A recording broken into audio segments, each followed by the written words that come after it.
decorable. Napakasimple lang gawin. Gumawa siya ng square. Kung gaano kaluwag yung gagawin mo, yan, nilagyan mo ng square para minsan na lang din. Tao may panukat siya para mas madali na yan, ginuhitan ng L dun sa gilid-gilid.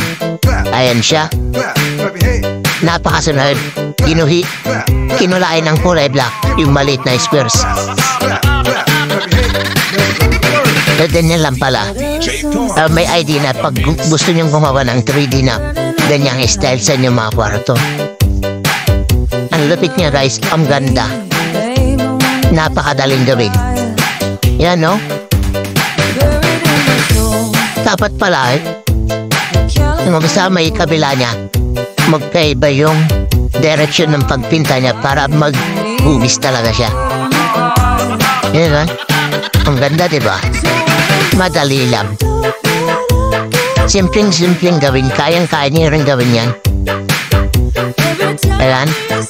Dun sa may ay itin, nilagyan na ng puti. Binutasan na yung papel. O diba yung pattern niya para hindi na magkalag-palagpas yung mga puti. Para yung butas lang malagyan niya.